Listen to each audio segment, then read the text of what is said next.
Is lack of confidence holding you back from passing the GED test? Then you're going to want to hear this. Hi, this is Parker from Test Prep Champions teaching you how to pass the GED fast. You can get started by clicking subscribe down below. So in this video, what I want to talk about is confidence, and particularly what to do if you're feeling demoralized or intimidated, or you're just having a really bad time with the GED test and you're starting to have doubts about whether or not you're ever going to be able to do it. What should you do? Well, the first thing I want you to understand, number one, is that, there's going to be good times in life and there's going to be bad times in life. As you know just as well as me, we all know this. There are going to be good times and bad times, just like the sun's going to come up and the sun's going to go down. All right, so there's going to be good times and bad times. And right now in your life, I'm not sure what you're going through. You may be struggling, but since you're here right now with me listening to this video, I'm guessing that you're feeling overwhelmed or you are struggling with your GED studying and you are lacking confidence, and it might feel like you're going through a bad time. But what I want you to keep in mind is that time goes really fast. Things fly by, right? It feels like it was just summer. Right now, it's in the fall as I make this video, but it feels like the summer just flew by. I mean, things go so fast. So right now, if you're struggling, especially with your GED studying, just keep it in perspective, number one, that time's going to fly by. You might be having a hard time right now in your life, and it might feel like it's taking forever to get this part of your life straightened out and to get this part of your life done and to get the GED solved and get it behind you. But what I want you to understand is that, a few years from now, after you get the GED test, you're going to look back and this part of your life right now is really it's going to be just a memory. You're barely even going to remember it because it is going to go so fast, even though it might not feel like it right now. So the first thing that I want to really emphasize here is having perspective. Perspective on just how fast life really goes and how short it really is. And that, whatever challenge you're going through, I know it feels horrible right now. It feels like I can't even begin to imagine how it might feel for some people out there that are really struggling with this. But just keep in mind that, if you persevere and if you keep your head up and if you try to stay positive, all right, it is going to pass eventually. Everything is going to pass, and pretty soon you're going to be on to bigger and better things. So first of all, keep that in perspective. And number two, I want you to understand that the confidence, it really comes from competence. So the better you are at GED studying, the more confident you're going to feel about it. All right. So the more you learn, the more time you put into studying your material, the more effort you put into studying your material. All right. You're going to feel better about yourself and you're going to feel better about your ability to pass the test. So understand that the more competent you are, the more confident you're going to feel. So if right now you're not feeling confident at all, there's a good chance it's because you haven't mastered the material yet. Okay. So understand that the more competent you get, the more confident you're going to get naturally as a result. Okay.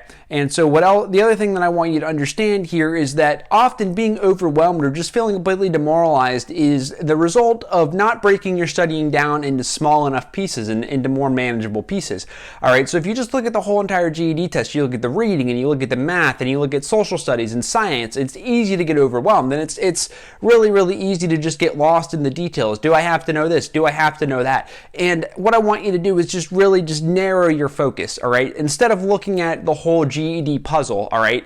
Don't look at the whole GED puzzle. Just look at the individual puzzle pieces, all right? Look at the math, the science, the social studies. Just pick one thing and focus on that, all right? And go a little bit deeper. For example, if you want to focus on math, pick one math thing. What's one math topic that you can master today? Maybe for you that's fractions, or maybe that's going to be slope, or maybe you want to work on word problems or triangles, whatever it is. I just want you to, instead of looking at the whole big picture and getting overwhelmed, I want you to just focus on one thing and master that thing. Maybe it's going to YouTube and search that topic, or open up your prep books and read about the topic. However you're studying, I just want you to just, instead of looking at the big picture, that might be causing you to be overwhelmed and to feel demoralized. I want you to just focus on one little thing. Just pick one thing that you can do today, right now. As soon as you're done with this video, pick that one thing and just set some time aside and just master it. And then once you've mastered that one thing, pick another one thing and keep going. And pretty soon, it's going to pile up and you're going to be pretty far along with your studying before you even realize it. So break it down into smaller, more manageable pieces instead of looking at it and getting overwhelmed. Because if you look at the big picture of everything that you have to know, it is really easy to get overwhelmed. But you just want to just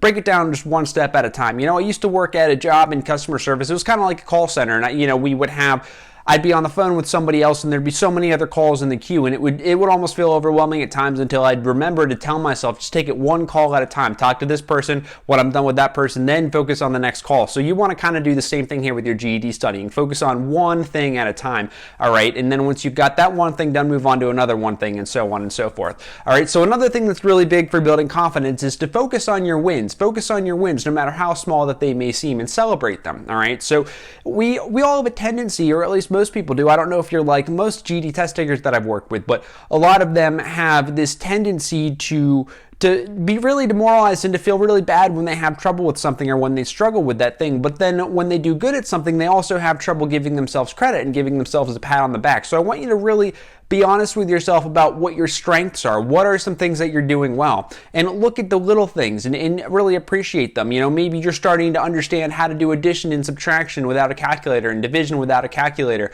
All right, and you're starting to understand how to add fractions. So then celebrate that. Be happy. Be glad that you're moving along. And the things that you haven't gotten yet, don't worry about them so much. Just break them down into smaller, more manageable pieces. All right, even if you're just learning how to do one skill related to fractions, for example. I'm using that because that's an easy example to talk about, but there's so many things about fractions that you have to know: addition, subtraction, multiplication, division, simplifying them, going from a mixed number to an improper fraction and vice versa, and what is an improper fraction, right? So it's easy to see how your head can just kind of spin around, might go a little bit crazy unless you break it down into smaller chunks. But what I want you to do is, as you master these small chunks, give yourself permission to be happy about them. Celebrate that. Celebrate your progress each step of the way, because it's so easy to just get demoralized and to just feel so bad about yourself and to feel like you're just every step forward is like, you know, there's another 5 steps backward to come after that. And it really doesn't need to be that way.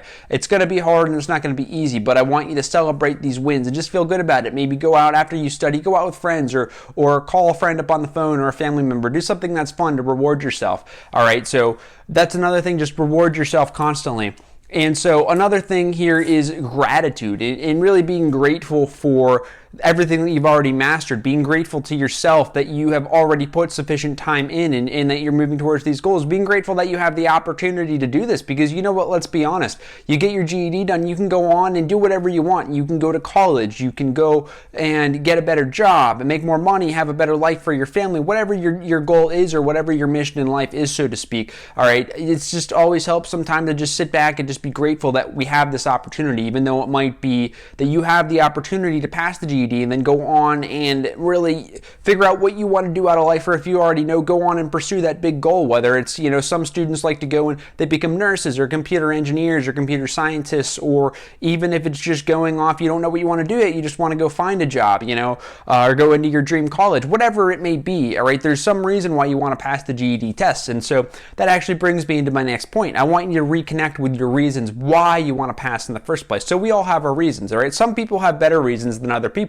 Some people's reason is, well, all my friends were studying for the GED, so I figured I'd do what everyone else is doing. And you know, I don't really consider that a strong reason, but you know what, whatever. Maybe you're here because you had friends that were studying for the GED, and you know what, I'm just grateful that you're here, and it's good that you are moving towards the GED, but it's also helpful if you have a deeper reason for why you want to pass the GED. Like, for example, I worked with many students that they want to get a better job to better provide for their kids and their family, or maybe you just want to show your parents or show other people in your lives that you were able to achieve something like this, all right? Whatever your reasons are, I want you to reconnect with those reasons and really ask yourself, you know what, are the rewards that I'm going to get for passing this test, all right, are the reasons that I want to fulfill? Is my mission in life, so to speak, or my mission for wanting to pass the GED test, all right, is the pleasure or are the rewards I'm going to get from that greater than the pain I'm going through right now? And the answer is almost always going to be yes, okay? There's always bigger and better things in store for you. You just have to persevere long enough to get them. And so I just want you to keep that in mind. You know, think about your reasons and remind yourself of that. When you're feeling demoralized and you're feeling like you're lacking confidence, remind yourself of why you're trying to do this in the first place, all right? Remind yourself why you want to do this, why you want to pass, and hopefully that will help you feel more confident. And another good one is think about who needs you on your A game, and this is something I've learned from Brandon Burchard, who is an author and a writer, New York Times bestseller, etc., etc. But I learned this from him in one of his books, High Performance Habits. He talks about who needs you on your A game, and the concept is, you know, you want to always ask yourself, who needs me on my A game right now? Maybe if you have kids, maybe it's your kids, or maybe if there's a mentor or somebody in your life that is meaning for you, you know, you want to ask yourself, who needs me on my A game, and think of that person. You know I do this sometimes when I don't feel like doing something, or if I don't feel like going to work, or if I don't feel like getting certain tasks done for this YouTube channel. I'll think, you know what, I've got YouTube subscribers out there. I've got GED champions that need this information. They've requested this information. They need these videos. And I think, you know what, they really need me on my A game right now so that I can deliver the results for them, which is helping them pass the GED test. And that kind of fires me up and reminds me of, you know, I can't let whatever's going on in my life bother me. I've got to make sure that I'm fulfilling my mission, and I've got to think about who needs me on my A game. And sometimes I'll think, who needs me on my A game? Maybe it's my wife, or maybe it's my family member, or somebody like that. It can be a different person for different situations, but I'm just trying to impart that onto you that, hey, if you're feeling nervous and you're feeling scared, just think, you know, who really needs me on my A game? Maybe you think of your daughter or your son or a family member or somebody close to you, and you think, you know what, this person really needs me to go out there and make sure that I pass the GED test. And you know what, I'm going to let my fear go, or let some of it go, and I'm going to make sure I do a good job for this person, all right, for this other person.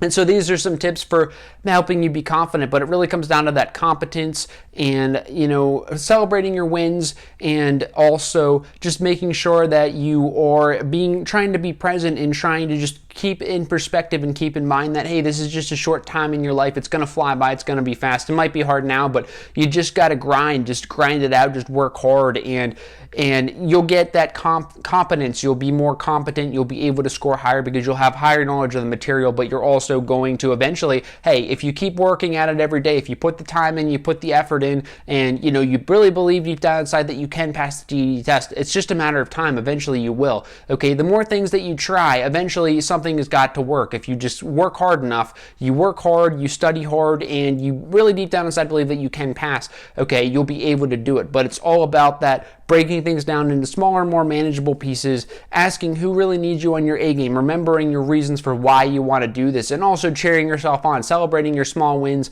celebrating the little things, even just the fact that you're watching a video like this. You know, I'll give you a round of applause for that. Just watching a GED video or opening up your GED book and reading, you know, celebrate those things, because not everybody does that. There are people that quit, and some people quit before they begin. They just think about studying for the GED test, but they never take any action. So you're here right now watching this video, you're taking action. And so, you know, I really appreciate that, and I really hope that this was helpful. This is Parker from Test Prep Champions. Good luck to you with your GED prep.